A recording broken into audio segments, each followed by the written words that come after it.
اتعرفنا في الحلقة اللي فاتت عن أنواع الضغوط ومسبباتها وتأثيرها سواء إيجابي أو سلبي، وإنها أمور طبيعية في حياتنا كبشر ومش هنقدر نتخلص منها تماما. شفنا أن الضغوط في حياتنا حافز إيجابي للعمل والشعور بأهميتنا في الحياة وتعزيز ثقتنا بنفسنا. تعالوا النهاردة بقى نتعرف على استراتيجيات مواجهة الضغوط. قبل ما نبدأ بفكرك تعمل لايك وسبسكرايب وتفعل زر الجرس عشان يوصلك كل جديد، ويلا بينا.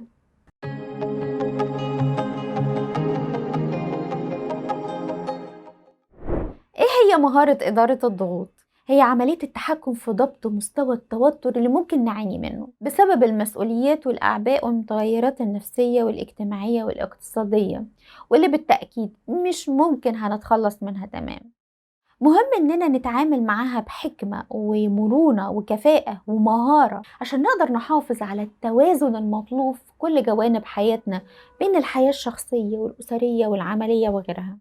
مش بس كده، لكن كمان نستمتع بالحياة ونحقق إنجازات ونجاحات وتطور في تطوير ذاتنا وأعمالنا وعلاقاتنا. في نهاية مشوارنا نبص كده على حياتنا نلاقي إننا عدينا بأمور كتيرة كنا متخيلين إنها صعبة ومش هتعدي، لكن الحمد لله عدت بسلام وأدينا بنكمل الطريق. يا ترى إيه هي استراتيجيات إدارة الضغوط؟ أول حاجة، غير نظرتك للضغوط من حاجة سلبية لحاجة إيجابية محفزة ليك في الحياة. رؤيتك السلبية للضغوط هتخلي جسمك يستجيب للضغوط بشكل سلبي زي ما اتكلمنا عنها في الحلقة اللي فاتت. لكن لو غيرت نظرتك وشفت إنها محفزة للعمل وإطلاق طاقات جواك جبارة تقدر على المهام الصعبة، ده هيأثر على عقلك وجسمك فهيستجيب بطريقة إيجابية ويفرز هرمونات تعلي من قدرتك على التركيز والتفاعل والتحكم في استجابتك. يعني مثلا لو أب أو أم متضايقين من التزامات البيت والأولاد وشايفين إن ده ضغط كبير عليهم، لو غيروا نظرتهم للموضوع ده بشكل إيجابي هيلاقوا إن دورهم ومسؤوليتهم تجاه الأسرة والأولاد بيديهم شعور بالقيمة وإنهم بيقوموا دور مهم في الحياة. دي حاجة هتخليهم يشعروا بالسعادة. لو بتتضايق انك تصحى بدري للالتزام بمواعيد الشغل او العلاج لأحد افراد الأسرة، فكر ان ده هيساعد جسمك يفرز هرمونات منشطة لجسمك وبالتالي تعلي طاقتك في اليوم كله. انك تغير نظرتك للضغوط من نظرة سلبية لنظرة ايجابية ده في حد ذاته هيقلل من اثرها. تاني حاجة، حدد الضغوط اللي بتتعرض ليها. هات ورقة وقلم واكتب كل حاجة انت حاسس او شايف انها بتسبب لك ضغط. اكتب كل اللي يجي على بالك. الكتابة هنا مهمة جدا لانها اولا بتخليك واعي بالامور اللي بتسبب لك ضغط، ولاننا بشر مختلفين امكانياتنا وقدراتنا مختلفة. مش بالضرورة اللي بيسبب لك ضغط هو اللي بيكون سبب ضغط لشخص تاني، فكل واحد فينا هو حالة فريدة. عشان كده انت مهم ان انت تحدد ايه بالظبط اللي بيسبب لك ضغط. تاني حاجة، بتطلع كل الافكار اللي دايرة بتلف في دماغك وعاملة لك تشتت وتوتر وقلة تركيز بره عقلك، وبكده بتفضي مساحة في ذهنك للهدوء والتفكير. تعالى بقى نقسم الحاجات اللي كتبتها في دايرتين، دايرة للهموم ودايرة للتأثير. دايرة الهموم هنكتب جواها كل الحاجات والأمور اللي انت ما تقدرش تغيرها وتعمل فيها حاجة، زي مثلا تقلبات اقتصادية، أمراض مختلفة، تغيرات في العمل، طريقة تعامل الآخرين معاك، وفاة شخص عزيز.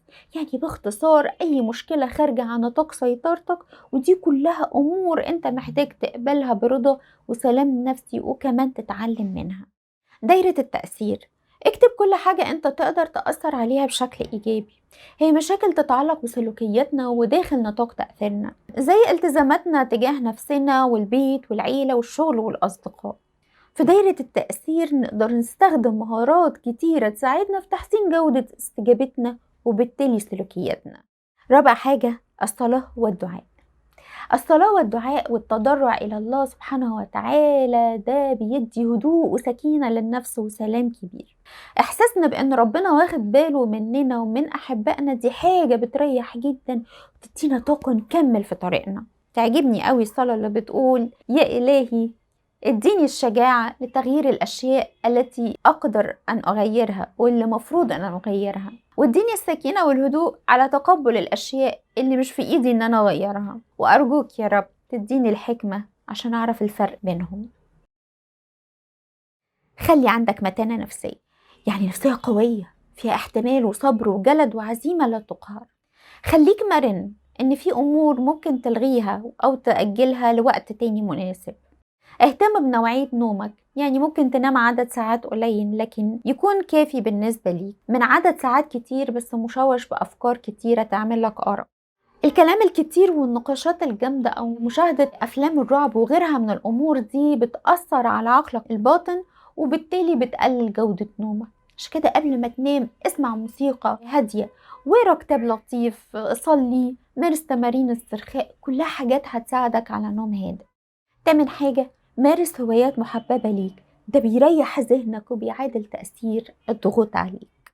اهتم ان انت تتعلم وتمارس مهارات مهمة زي إدارة الوقت والنظام والترتيب والتخطيط والتفويض بعض المهام لحد ممكن يساعدك، وكمان اتعلم أفضل الطرق للتعامل مع المال.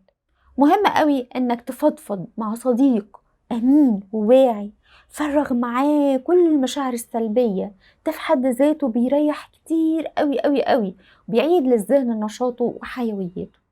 آخر حاجة افتكر إن عندك 4 ملكات، الوعي والخيال والضمير والإرادة، تقدر تستخدمهم عشان تتحكم في استجابتك للضغوط، وده اتكلمنا عنه في فيديو قوة الاختيار. في نهاية الحلقة بفكرك إن هدفنا إننا نعيش حياة متوازنة بين البيت والعمل والحياة الشخصية والعلاقات والترفيه، خلال التعامل الصح مع الضغوط والمواقف المجهدة بمرونة وشجاعة وثبات وقوة ومتانة نفسية. يمكن ما نقدرش نسيطر على كل الأمور حوالينا، لكن نقدر نختار استجابتنا تجاه الضغوط. مهم قوي في إدارة الضغوط إننا نغير أسلوبنا في مواجهتها ونخرجها بره إطار الضغوط النفسية. عايزين الضغوط تدفعنا لقدام مش ترجعنا لورا. مش مهم إيه اللي بيحصل لك في الحياة، لكن المهم إيه اللي أنت بتعمله تجاه الأحداث دي. برحب بأسئلتكم واستفساراتكم، وأشوفكم في حلقة جديدة إن شاء الله من نيو لوك لايف.